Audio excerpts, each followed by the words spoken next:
Hola. Hola indeed. So here we are. We have a lovely screenshot today of a beach in Australia. We like beaches, don't we? Yes, I don't think mine's the same. Let me have a look. I think they show us all something different. They do, yeah. Hold caller. Yesterday I had the Petronas Towers in. Yes, I have the Moravian Chapel in the Czech Republic, which is all green. Oh, I'm not keen on the green ones. Oh. I don't like green. I like dramatic colours and beaches. Well, green is a dramatic colour. Yes. The one you're looking at today isn't dramatic at all. It's kind of blah. Misty and hazy. I like it. Yes, it is a beach. Yes, it's more romantic, really. Yeah. Let me make you. Go on. Hang on. Let me make you bigger again. Here you are. Go.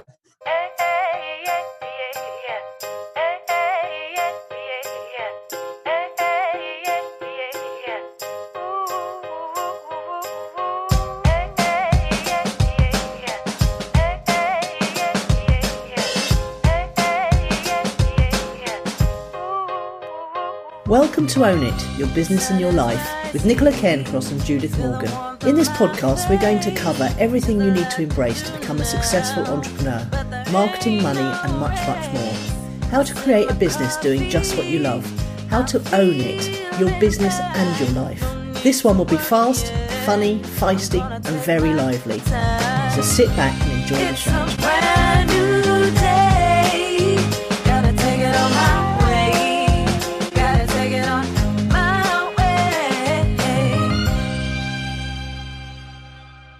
How's things in London then? Well, the beautiful cloudless blue sunny sky day thing.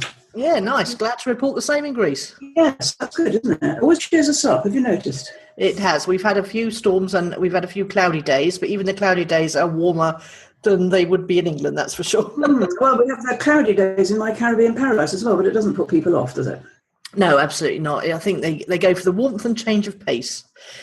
Now, we always talk about the weather. One thing we haven't been talking about just recently, and one of our loyal listeners commented on how much they enjoy it, is the X Factor progress. Are you watching at all?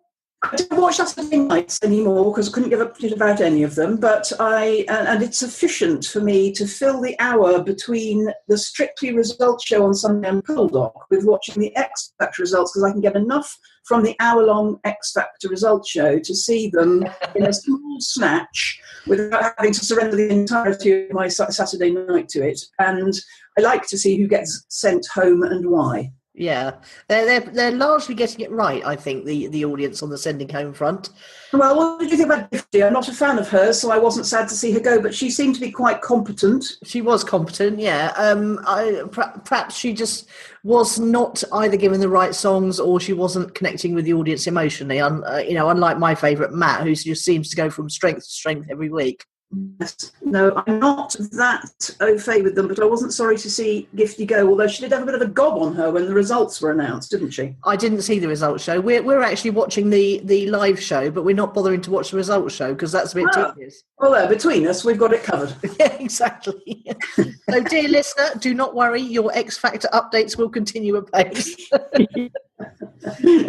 So the big issue in my week this week has been the wood thing, which was the lack of tarp and the spider potential. Yeah, well, the good news is we have rectified the lack of tarp with a very snazzy retro tablecloth cover from Katerina's supermarket.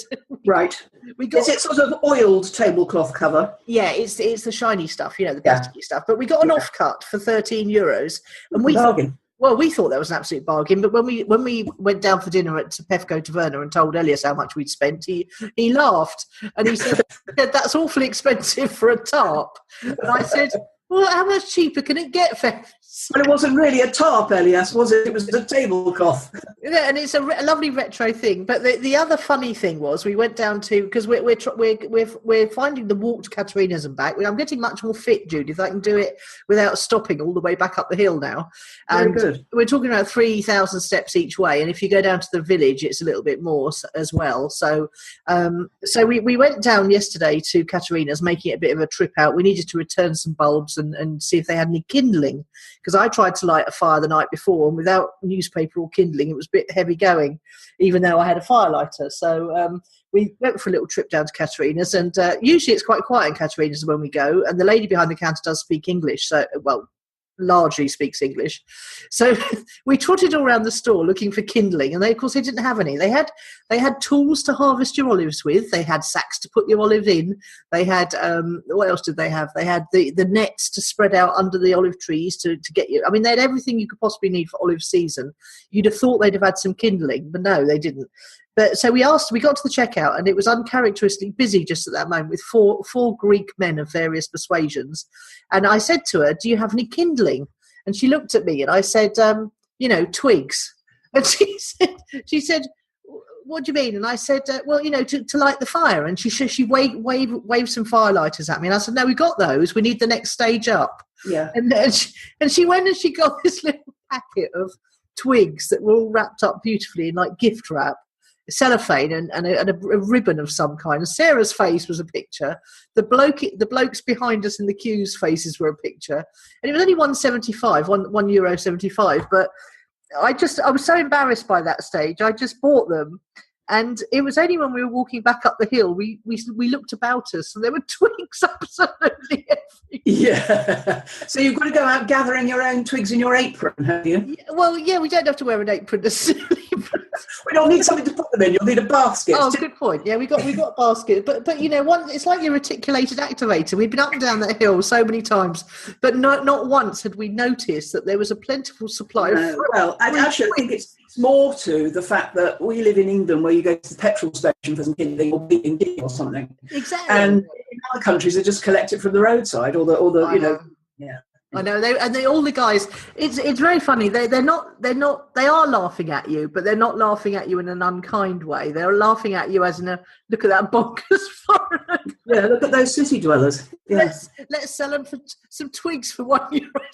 Well, yes, I agree. What were you supposed to do with the sort of decorative gifty twigs? Well, I don't know. I said to Sarah, I'd be awfully pissed off if I got those as a gift from anyone. Present.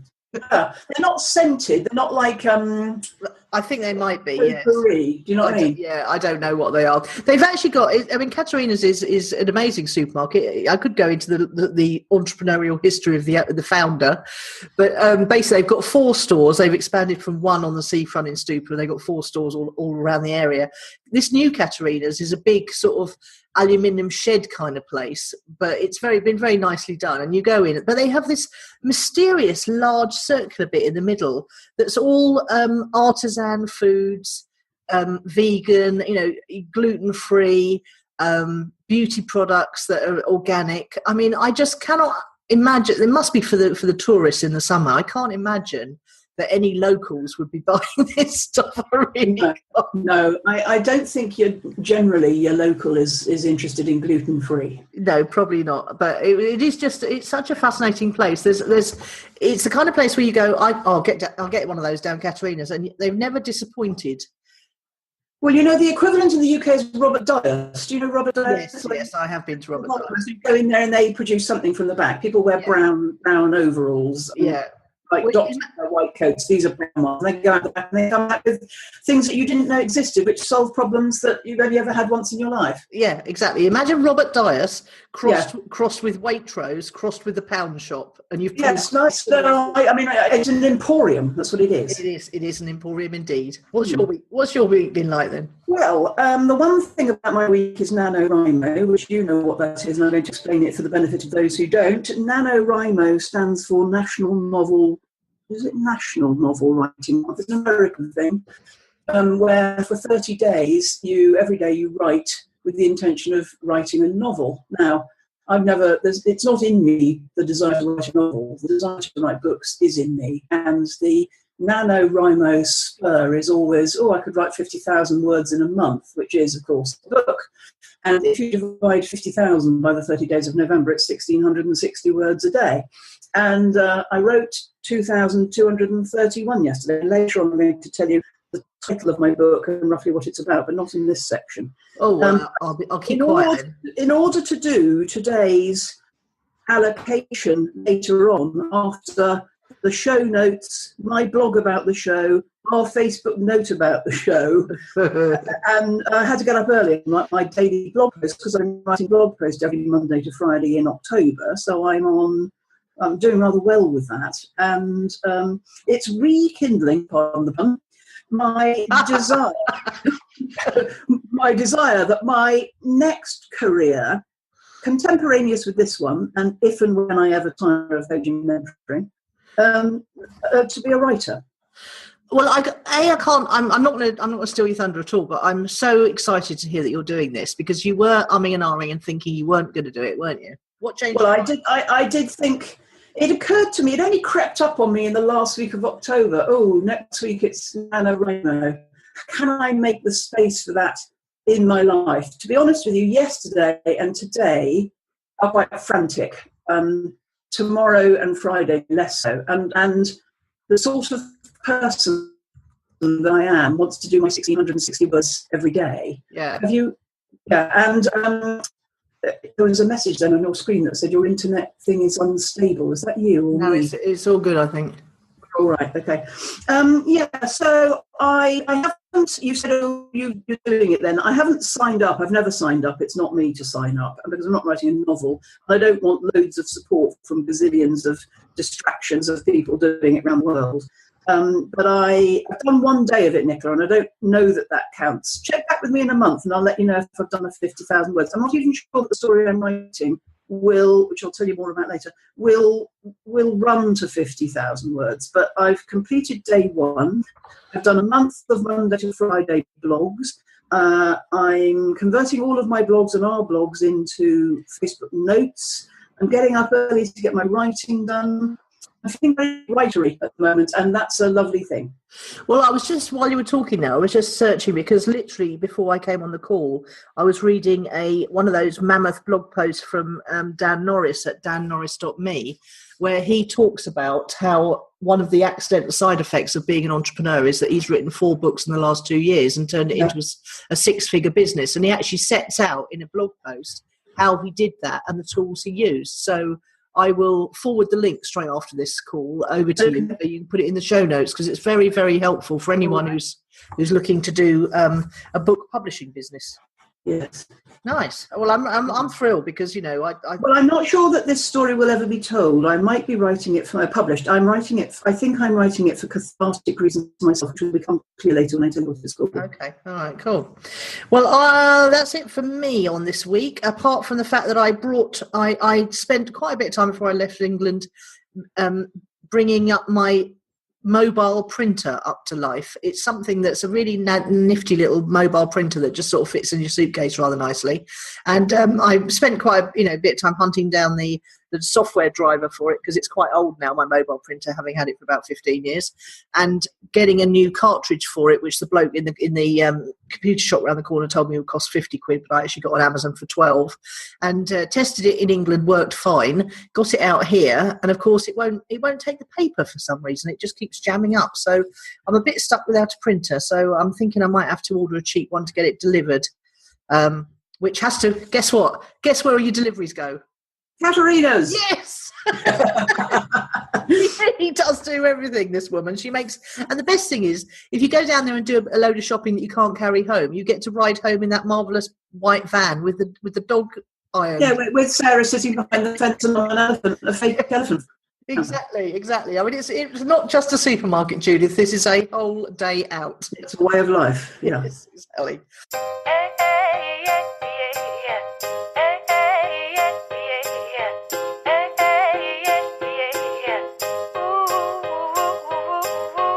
So what's fueled your fire this week then?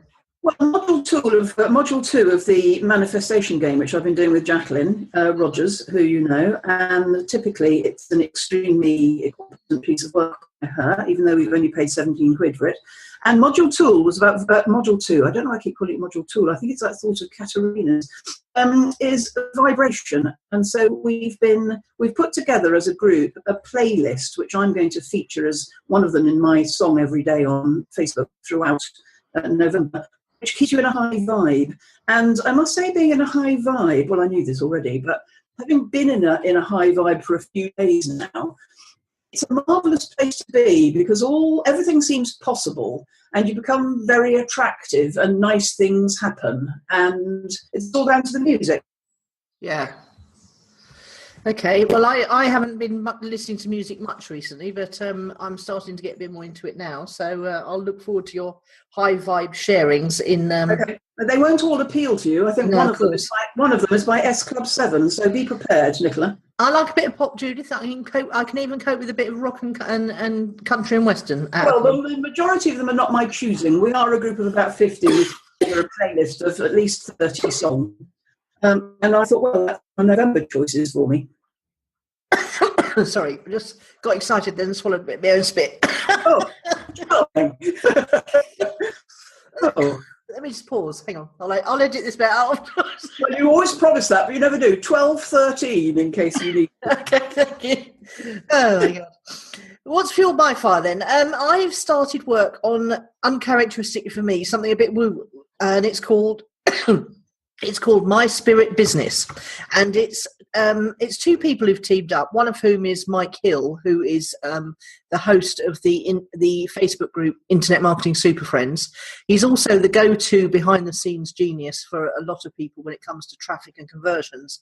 So he I don't know how he mentioned it in something I went through. Loved the look of the marketing, and invested in it because I'm sort of as I've been floundering a little bit about who to aim for as my next ideal client, what their challenges are, and how to market to them. But you can't just do any of that until you've decided who. So I thought this spoke to me, this thing, because I know that Mike's a man of high integrity, and I know that he really is quite driven nowadays by what he calls his spiritual journey, as well as the nuts and bolts and data-driven stuff of traffic and conversions. And he's got into it with this lady called Kylie, who I've never come across before. She seems very nice. She's a lot of the pre-work, because it only started this Monday, just this week. A lot of the pre-work is listening to one of Kylie's masterclasses, which she did before, and she's put that in as a sort of pre-bonus. And it's a lot of American women, discussing things that are so woo-woo, it's unreal, Judith. You'd laugh at the thought of me listening to it, put it that way. But I am working through it. I'm finding the female American accents a little grating after a while, I must say. I don't know why. But I'm persevering with it. It's all about archetypes. Now, have you come across Kerris Mooney at all? Yes, and a lot of my clients are into archetypes. Yeah, well, I sort of had a vague awareness of them from the book Sherry Tepper, Plague of Angels, which is a feminist science fiction book, and she talks a lot about archetypes. In fact, well, I won't go into what the book's about, but it's brilliant. But anyway, so I went off and did my Kerris Mooney test, because you can go to kerrismooney.com and do your archetype test, and it gives you your main archetype, and it's very similar to Wealth Dynamics in a way. And then you can pay what you want, your favourite business model, to find out more about yourself as your secondary archetype, and it's called your archetype blend. And not only do you need to know what your archetype blend is, but you need to know what your ideal client's archetype blend is. And I can't figure that out just yet, because I've got a number of people in mind for my ideal clients. People I've really enjoyed working with, people who've loved working with me, got a lot out of it, etc., taken action. So what I thought I'd do, as Kerris's initial bit of test is free, I thought I'd send all my ideal clients to do it, so I can find out what their archetypes are. And so I didn't learn much about myself necessarily, but she's got some good analysis, because I came out as an alchemist creator. And an alchemist, I'm really resonating with what they're saying about being an alchemist. It's someone, visionary, someone who sort of thinks big picture, all that business. And then the creator is someone who loves to create and write. And we all knew that, because I'm a creator star on Wealth Dynamics terms with a bit of mechanic. My clients, ideal clients, thinking about 4 or 5 of them, all of whom they all tend to be quite mechanic-y. So I'll be interested to know what that archetype is. Have you done yours? Yeah, it doesn't really speak to the whole archetype thing, I have to say. It didn't resonate for you then a lot? Not really. No. Okay. All right. No. But a lot of my clients like it a lot, and so quite often send me their archetype reports. It's funny you should mention this thing about mechanics, actually, because I've been thinking about mechanics a bit this week, and one of my clients was asking in email for advice, and I said, you could do this and it might appeal to the mechanic in you. They're a very recognisable type of mechanic, aren't they? Yes, they're very it's like engineers, teachers, blah blah blah. Yeah. They're very they like lists. They like things to be nice and clean cut. They don't seem to be swayed by great rafts of emotion like creators are. They just seem to be very down to earth people, and I actually like them a lot. But where they struggle, and thinking about a lot of my ideal clients, they have struggled with visual stuff. They're not very. They don't have a very graphic designery eye, if you know what I mean. I think that's why a lot of people like Ferris Mooney a lot. That a lot of your clients, because a lot of your clients are very creative and visual, aren't they? And her marketing stuff is absolutely beautiful. It is beautiful. I agree. That is very attractive about her stuff. Yeah. So it's CerrisMooney.com, CERRIES Mooney.com. Go and do your archetype test. It's free, and then you can do your second part of your test and get more insights on a pay what you want basis. And this girl, Kylie, she actually developed her own archetype test, but because Ferris's is so much better, superior, more beautiful, etc., comprehensive, she sends all her clients to Ferris, which I think is really nice and abundant. Yes, I agree. Yeah. So, I'm working through it. I'll tell you a bit more about it in the projects bit. Okay.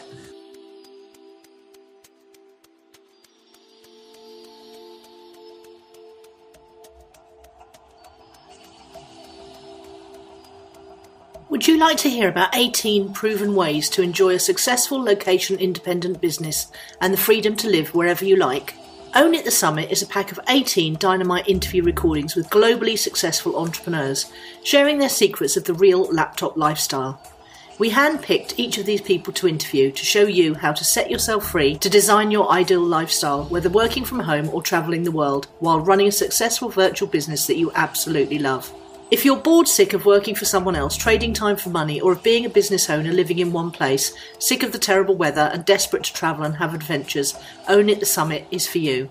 These 18 global entrepreneurs share their stories. You can listen and enjoy their tales of where they started, how they founded and grew their businesses, the tools and techniques they use to work on the go, and what living and working in total virtual freedom really looks and feels like. By the time you've listened to these dynamite interviews, you'll be so inspired that you'll want to set up your own virtual business and be researching how to live and work on the go. But Judith and I pulled out all the stops to find the people we both know to be living an exceptional life, running exceptional businesses. Participating in this summit was directly responsible for me deciding to up sticks and go and live in Greece, and Judith was already in preparation to go and live in the Caribbean. With that in mind, you can imagine we drilled down for the nitty-gritty answers to the questions you might have about living and working abroad. After the event, testimonials poured in, and everyone seemed to find something different in each speaker to really enjoy. Just one of the testimonials read, "I've never been online that long, 2 days in a row, my new record for studying online." That was Eve. Claire said it was great content. Her family was getting cross with her huddled in her study. So great to be reminded of all the supportive tools out there for digital nomads. Love your speakers. Just visit ownitthesummit.com and get your hands on these life-changing recordings today.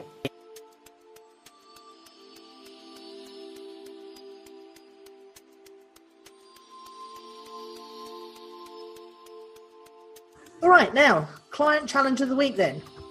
Well, over to you. Yes. Well, I was thinking about this, and because I've just signed up for this new course, My Spirit Business, I was thinking, what made me do that? What was it that drew me to the course in the first place? What was it that I liked about it? Why am I persevering through it, even though it's little bit painful on the ears sometimes? And then it just made me think, how do you choose your coach or mentor or training courses? I mean, this is a training course, but obviously it's going to be quite a lot of coaching involved with it, because it's about, changing direction and quite a lot of psychological deep thinking kind of stuff. So I thought I'd ask you, and I could chime in with my answers as well, a few questions about our whole journey, because hiring a coach, getting training is quite commonplace. But finding a mentor or hiring a coach is still not very commonplace, and a lot of people starting out think they can't afford it. So I just thought if we recapped our own personal journeys on this one, it might be quite useful for people, and get them thinking about whether they want to move down that road and whether it would be beneficial for them. So how did you first hear of coaching, Judith, and when was it? It was September 2002. It was to go and meet Thomas Leonard at that venue that we eventually started using a lot ourselves, the Cavendish Conference Centre. I was living in Marylebone High Street, so I could walk round. Nice. I don't know how I heard about it, but it must have been online somehow. I mean, in terms of Jacqueline Rogers' manifestation game, I would have manifested it, because that summer I'd been to France, and the landladies of the property that we stayed in, who lived across the road in the big house, and we were in the little house that they rented out. They were from Brighton, interestingly, two ladies, and I was sitting in the pool. I'd sold my accountancy business. It was 5 years after that. I was ready to do something else. And I said, what I really want to do, an irony of ironies, this wouldn't make any sense in 2016, but it did then. I want to earn my living in sterling and spend it in euros and dollars, almost precisely the thing that you don't want to be doing with our current exchange rates. But back then, it made an awful lot of sense. And I said, I don't really want to be tied to anywhere geographically. I was ready to discover the thing I wanted to do next. And I went and I met Thomas Leonard, and I knew that that was the thing for me to do. And it seemed to me to be about bringing all of the wisdom that I had accumulated in 20-something years of working for myself to be available for the benefit of others, so that they could do it faster than I had. I learned it all myself today. And I wanted to accelerate the journey of other people. And how old were you at that stage? Do you mind me asking? No, I don't mind you asking. 2002, I was 3 years shy of 50, I think, 47. So you don't remember how you heard about Thomas Leonard, but something attracted you, you went along. It must have been online. Because I certainly wouldn't have seen a poster or an advert or anything like that. Yeah. He was very active online, so it must have been online somehow.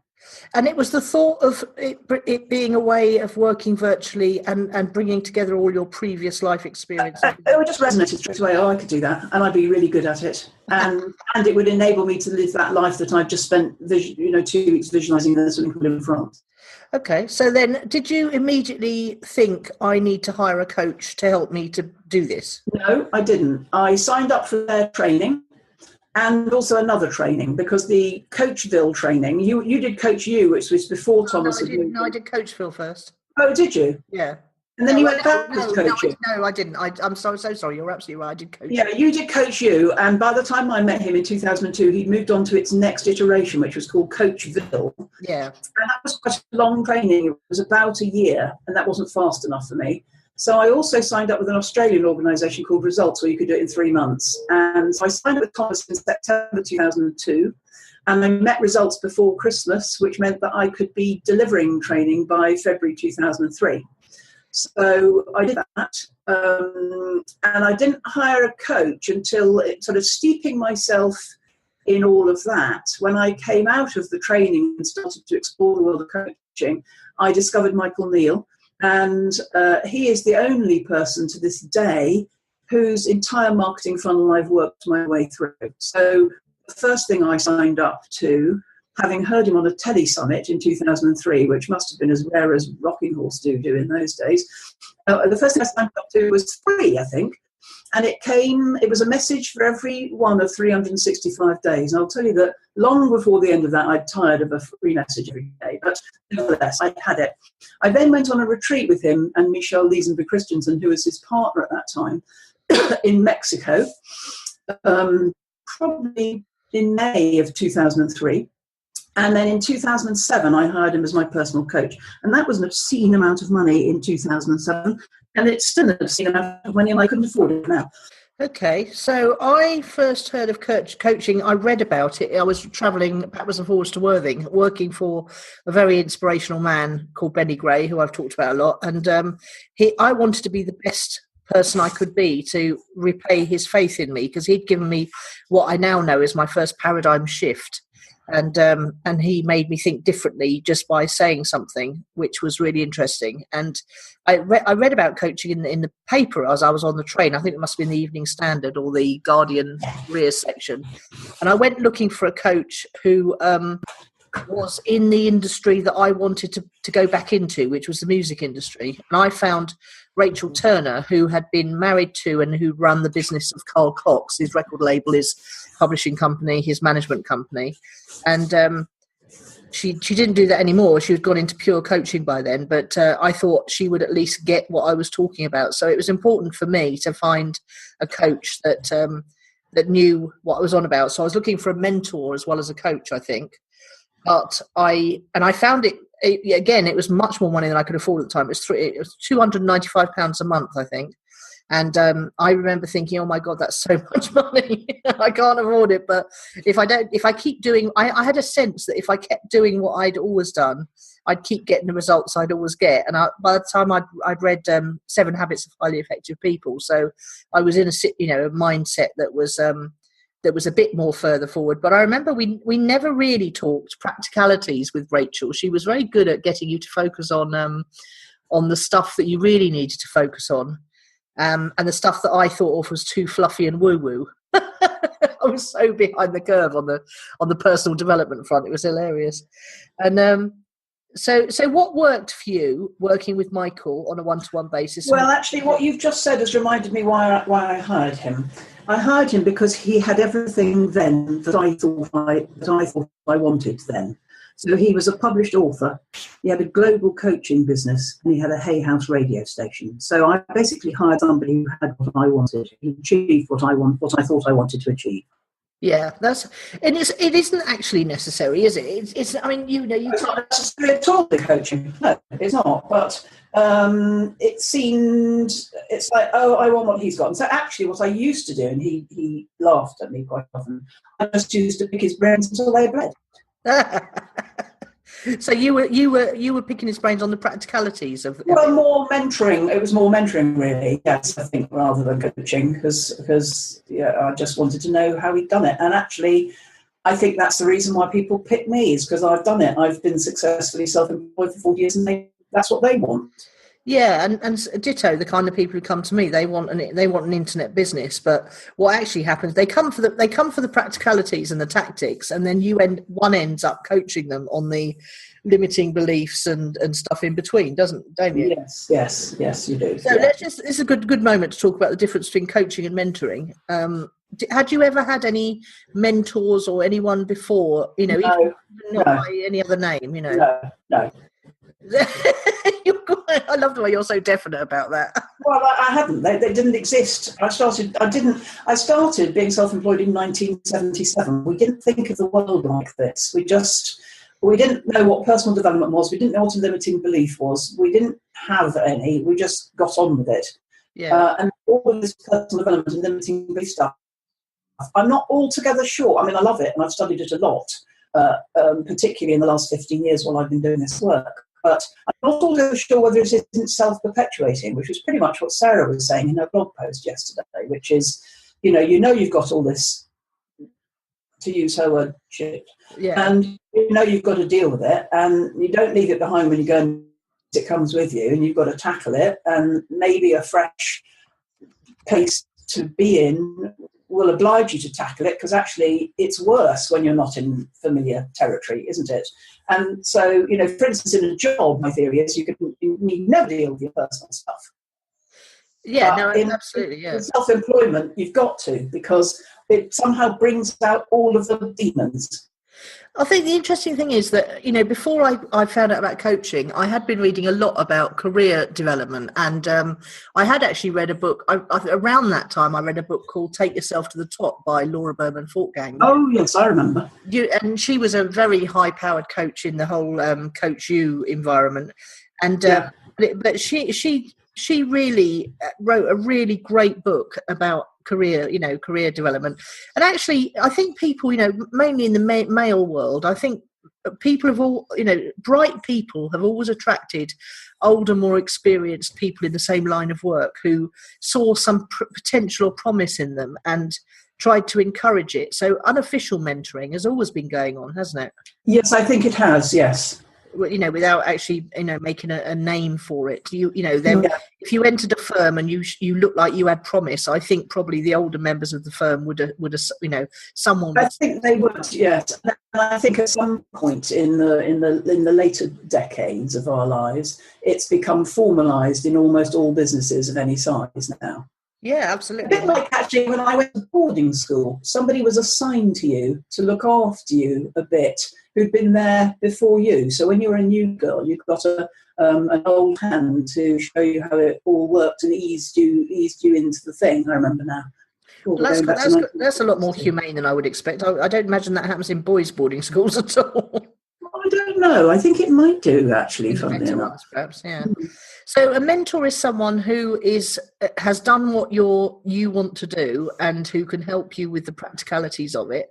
And presumably the unofficial mentors in the olden days used to point out things, shortcomings or things you perhaps needed to work on, or your strengths, or showed you something about you, like Benny did, when he said to me, he didn't give me the job I applied for. He said, you'd make a terrible secretary. We'd be fighting all the time. No, you're management material.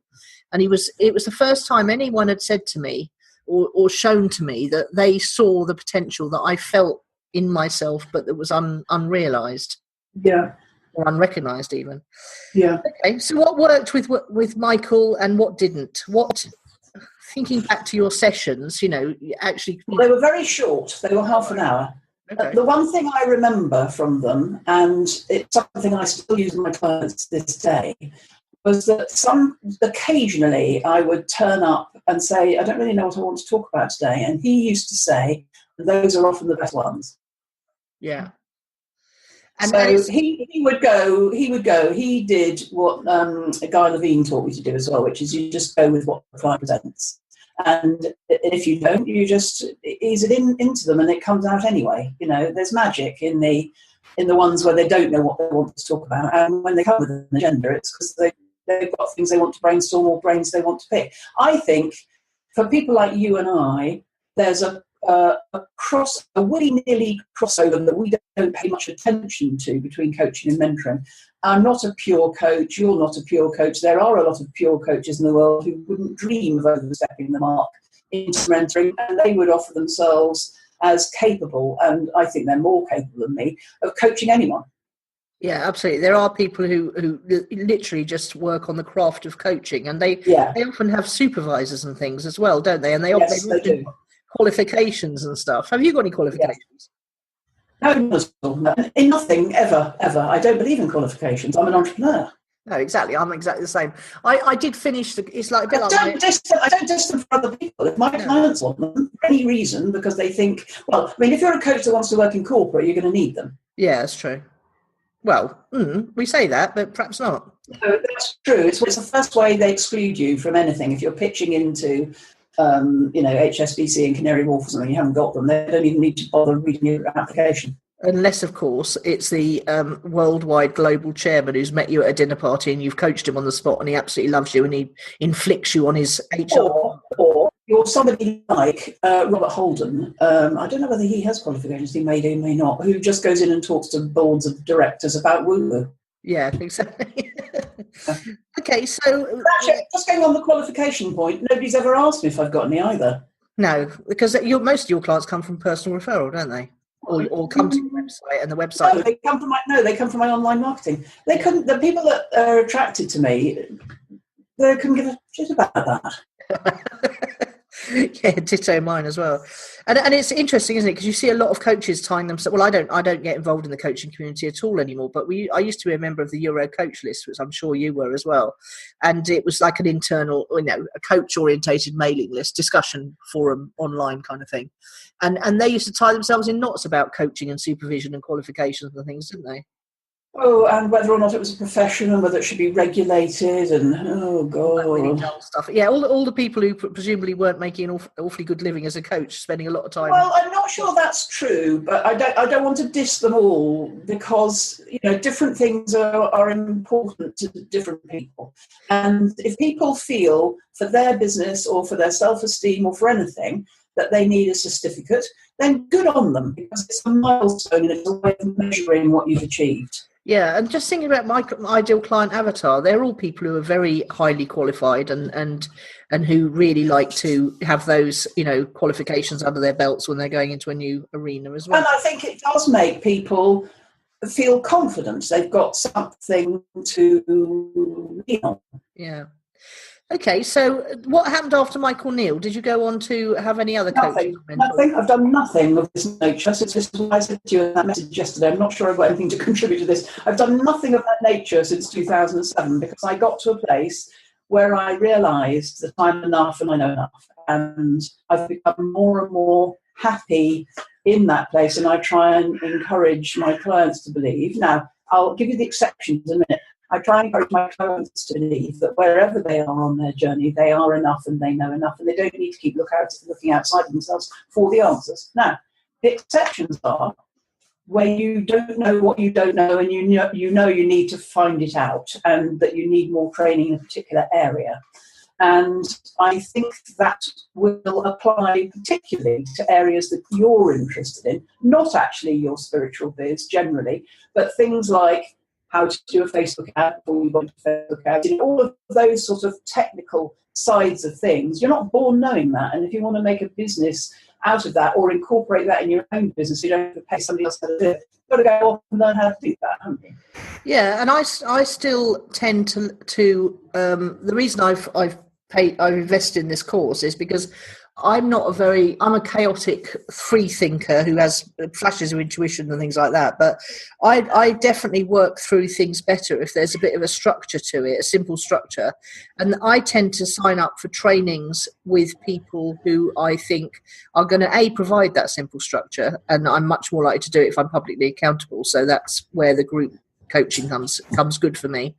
But also the fact that I can only buy training from someone who I actually respect and like as a person, and feel that they're authentically on the journey that I want to be on this part of the journey that I want to be on. Yeah. So I think most people would feel the same as that, whether they knew it or not, because if they're not authentic and trustworthy, we tend to catch on quite quickly that that's another glittery, shiny object that we probably don't need. Yeah. I'm not 100% convinced about the content of this one yet. And to be honest, I hope there's a lot more Mike in it than Kylie, although there's a lot of Kylie at the moment because she had this this other course she did, the Archetype Mastermind, which is, generously put in as a bit of pre-training. But I'm definitely drawn to male mentors and coaches. Rachel was great, and she was a very strong personality, which is why I stayed with her for about 2 years. But I'm definitely drawn to people who I think will help me overcome the fluffy, woo-woo, creative, chaotic side of me. So I'm very down to earth, no nonsense kind of people like James Schramko and Dan Norris and people like that.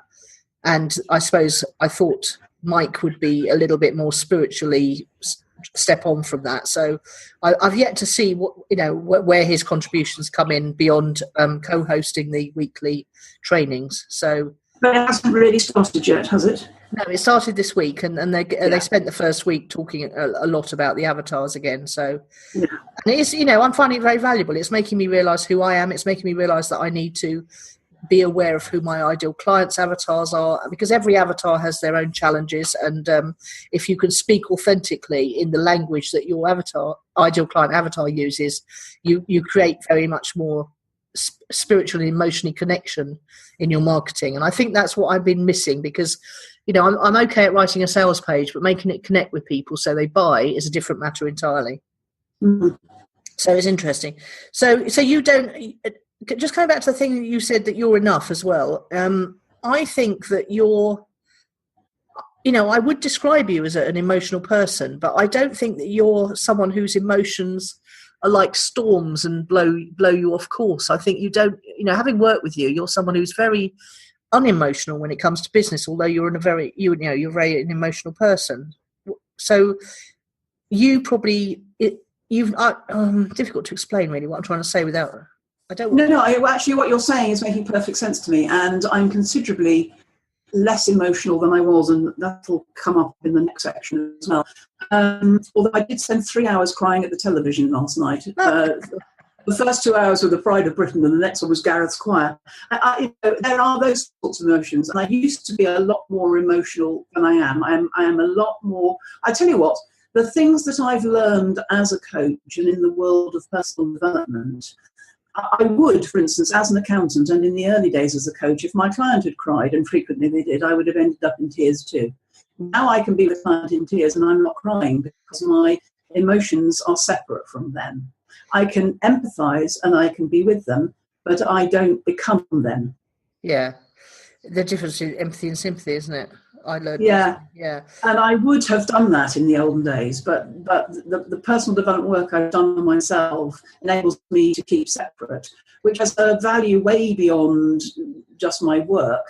It means that I don't become every friend in drama and need, and I can go to a funeral and it isn't the end of the world and all that kind of stuff. Well, it's interesting because I think I still hire mentors and coaches to have someone to talk to in the event of an emotional storm buffeting me in my business. Whereas perhaps you don't feel those emotional storms in your business, so you don't feel the need to have someone to... No, I don't really, no, because I've sort of settled into a place of comfort where I don't need to keep starting a new business or reinventing the one I have. I'm very satisfied and content with what I have. It must be remembered that the 5 years older than I am than you, or 6 years older than I am than you, so you're actually now at the stage that I was at between my accounting business and finding coaching. You're reinventing yourself for your next career, as it were. And I got there sooner in my life, and then I've had longer in the new place, if that makes sense. Yeah. And I'm very content and that's a nice place to be building from, actually, and to be living in.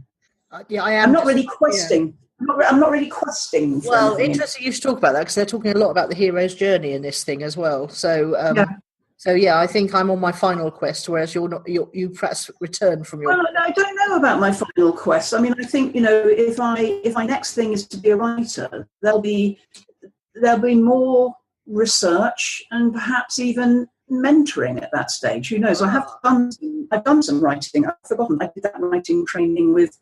I've forgotten what his name was. One of the minimalists with the three names. 2 or 3 years ago. Yes, Jonathan Fielden, or his name is. Yeah. Cool. Okay, so you don't rule out more mentoring, but you don't feel the need for a coach. I sometimes, very rarely. It's a bit like the hairdresser who's brilliant and can't cut her own hair. I sometimes think, who am I going to talk to about this? It's as rare as hen's teeth, but I can't think of anybody who could help me. Oh, that's interesting. Because if you think about it, then often you think, who would I like to work with next? There's always a name that pops up, but you haven't. I can't think of anybody. I can't. Even amongst my friends and colleagues and family, there's nobody that could provide to me what I provide to my clients. And once or twice a year, that's a shame. No more or less than that, really. Marion's my closest for that. Yeah, because you're friends, but she's honest enough to tell it like it is, isn't she? She's brutally honest, actually, Marion. Brutally honest. Yes, she'll usually ends up by saying, "Get over yourself." It's like my friend Kim and I. We give each other 15 minutes to moan, and then it's when are we going to talk about me? Which is quite refreshing. So what tips would we give someone if they were thinking that they might like to try working with a coach, or that they're looking for a mentor stroke coach? What tips would we give? 2 or 3 things from my perspective, and adapt it to suit yourself. One is probably go with somebody who can demonstrate expertise or achievement in the area that you want to. Totally agree. Feel into their marketing materials to see if you're drawn to them. And thirdly, do the free discovery session and see if there's a rapport that can be achieved. Yeah, that's a great idea. I totally agree. I still feel, although I do understand that there are some coaches that can work with anyone. I met one actually, Seth Larrabee. I met one he was at Superfast Business, and I'm not joking. He had the whole room of highly intelligent, high achieving people in the palm of his hand. And meeting him afterwards, he was just the most wonderful person. Do you remember he was the one who I shared some stuff from, and he responded really nicely on Facebook? Yes. Yeah, Seth Larrabee. And then I think there's another one. There's an entrepreneurs coach who's a psychologist for entrepreneurs who I came across through works really with the upper levels of startups and things. So there are people out there that can work with anyone. But I think if you're starting out fresh looking for someone, why not have a coach, mentor, someone who can help you along practically as well as psychologically, perhaps? If you can combine the two, it seems to me that's a bit of a double whammy. Yeah, it is totally. Okay, so that's good. And would you recommend that someone goes to something like, what's that Association of Coaches in the UK?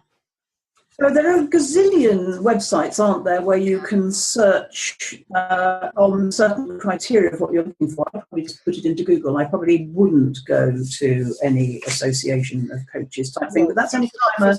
Neither Judith or I are listed on any of these. No, well, I'm a rebel outsider, so I wouldn't go to any kind of. I personally wouldn't go to any kind of professional body. I think it depends what you're looking for. Yeah, and ask for if you're in a corporate environment and you're looking for a mentor, just show up and look bright-eyed and bushy-tailed and show willing and go above and beyond, and people will soon be picking you out to mentor you. That's for sure. I mean, in my early days, I had several mentors who weren't dignified by that name, but who had a big impact on me, and they certainly chose me because they saw something in me rather than me going looking for them. So.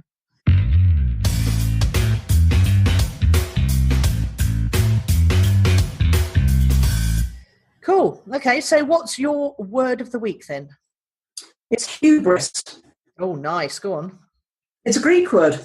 Yes, it means the concept of overweening pride or expectations that far exceed the scope of one's being. And it just so happens to be the title of my NaNoWriMo book. So I think I came across it recently when someone on Facebook was searching for a word. And it's me. That was you, was it? Oh, that's right. Yes. Yeah, that was. I knew the word. I knew the word was in there, and I knew it wasn't Schadenfreude, and I knew it wasn't chutzpah, but I couldn't remember what the word was. I tried to get married because I knew she'd know, and she wasn't available. So I put it on Facebook, and a lady who's in a corporate job and for whom English is not her first language, and whom I gave a free session to the other day and encouraged her to be a writer, which is what she really wanted to do. She came up with the word. So how brilliant was that? What a lovely circle. Yeah, absolutely. Yeah, it was a good discussion. I enjoyed that one. Okay, my word is one. I've probably used it before, but it's actually means one thing, which is what I'm still trying to focus on. But I just came across a nice quote from the article I was reading, the Dan Norris article on how to build a six-figure writing business with, that I'm going to share with you.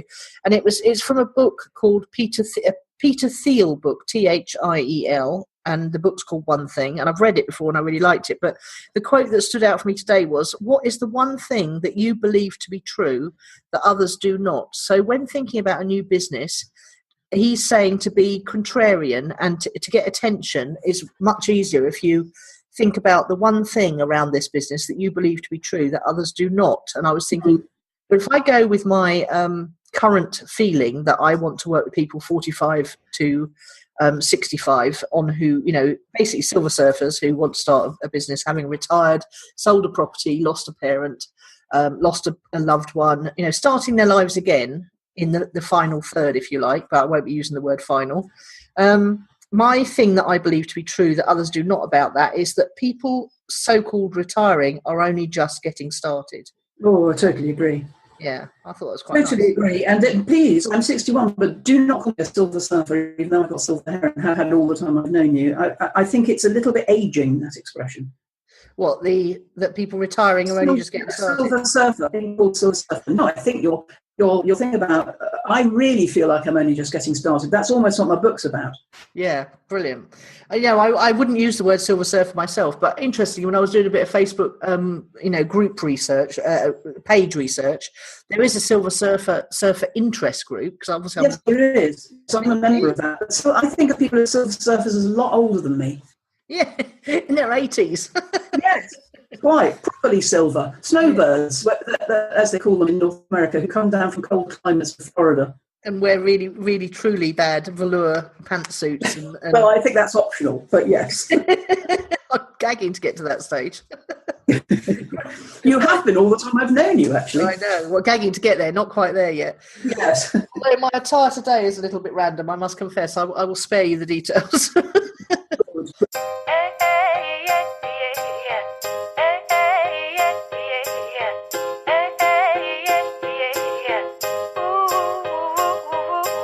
good. What's your project updates then? Well, but it's all about the podcast, and I think we should keep it short because it's 10 to 1 in your land. But I thought I'd read you something that I read in that podcast group that I joined, and I see Sarah's joined it now as well. So there's a lot of good stuff in there. I told you about it last week. The question in there, which speaks to me very much, somebody asked, I know it's a bit of a mystery, but does anyone have a good idea how the iTunes podcast charts work? What makes you climb the charts? Is it subscribers, plays, reviews, or a combo of all? And I said, I think that the answer will surprise you because it says the top 200 chart of podcasts are just about the number of new subscribers in the last 7 days, with a weighted average for the last 24, 48, and 72 hours. Nothing to do with ratings or reviews, just about new subscribers in iTunes and the podcast apps. So what that means for us is we've got to have a drive for new subscribers. See, how do we know that's true? Well, Sarah's in that group. She can go and have a look and see what you think, whoever the expert is that's sharing it. It's given very authoritatively, that's what I would say. Yeah, but it's completely different to what I've been told. Well, you could verify it. Maybe the rules have changed. You know what iTunes are like. They do change their rules, don't they? They do, and they don't. But if it is true, they don't publish them. That's the point. No, if it's true, it does have impact for us. It does, and the only time we've ever moved up is when we've got new reviews. So I'm really interested about this, and I will ask Sarah because, as you say, she's joined the group. Okay, because I was convinced that it was a combination of download numbers, subscribers, and reviews in the last X time frame. Well, actually, it does make sense. It does. His answer does make a certain amount of sense, which is it explains why it goes up and down within the week. So new subscribers in the last 7 days. No, it can't be right. Can't be right. I'll tell you why it can't be right, because we've sat at number 80 for the last 2-3 months. Well, why doesn't that just mean that approximately the same number of people become new subscribers every week? Could do, but it's unlikely. No, I don't think it is. It seemed to make a lot of sense to me. It definitely indicates that downloads numbers are not the main driver, because James Schramko is behind us in the top 100 and he gets 70,000 downloads an episode, whereas we don't. So no. And we can't measure subscribers anywhere, can we? No, we can't. No, it's really annoying. Yeah. Anything on this topic from you this week? Only that our numbers are on an upward trend for the last 10 days, 1 month, and 3 months, which is encouraging. Sarah's looking into the whole creating a YouTube channel and uploads. We've started experimenting with that, and I'll report back as soon as I've got something new. She's going to work through it for Swagger and Soul and then implement it for our one podcast. Okay. I think it should be quite simple if we can do this. Well, it's a little more complicated in terms of putting an image up that's the right size and getting, you have to do it at the ophonic stage, and so it's not as simple as this. Okay. But that's why there's been a little bit of a delay on it, because we're trying to get our heads around the image requirements first. Yeah, okay.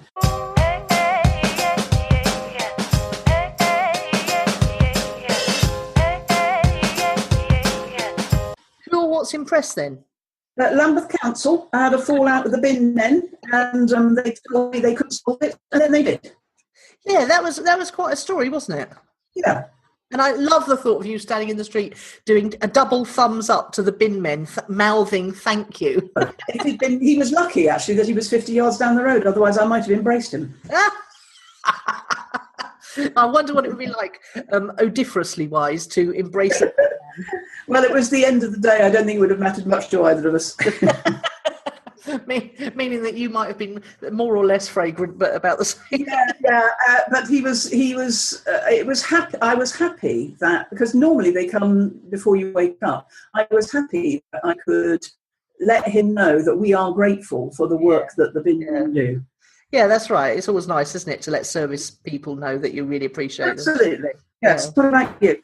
Well, Sue O'Kell recommended me to a TED talk from someone called, he's actually a professor and a doctor, so he's known as Dr. Jordan Peterson, and he's got a website called selfauthoring.com, and he's done a lot of research along with, all the other pods about what makes people happier and what makes people more effective and what makes people more healthier.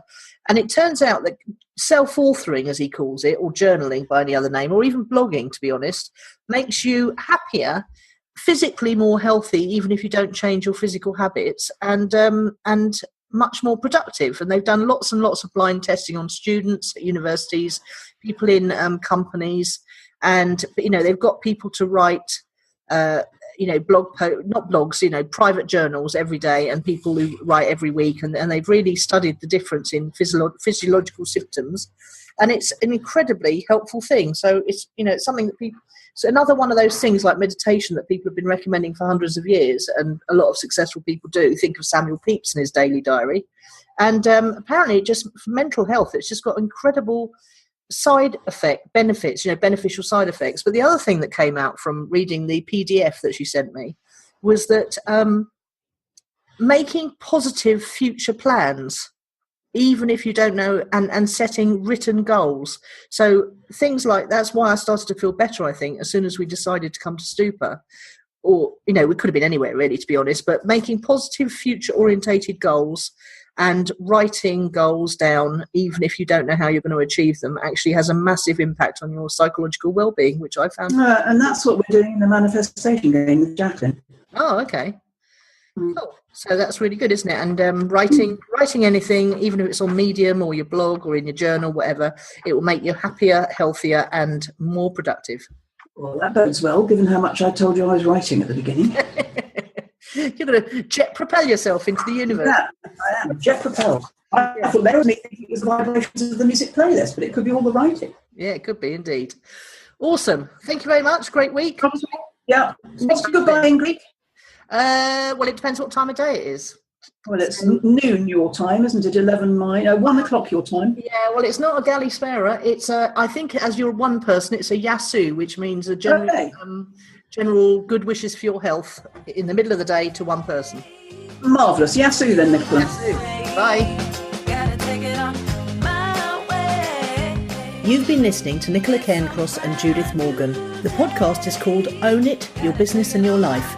Do come and visit us at ownitthepodcast.com. We'd love to hear your feedback. You can find out more about Judith and visit her on her website at judithmorgan.com, and you can find Nicola at nicolacairncross.com.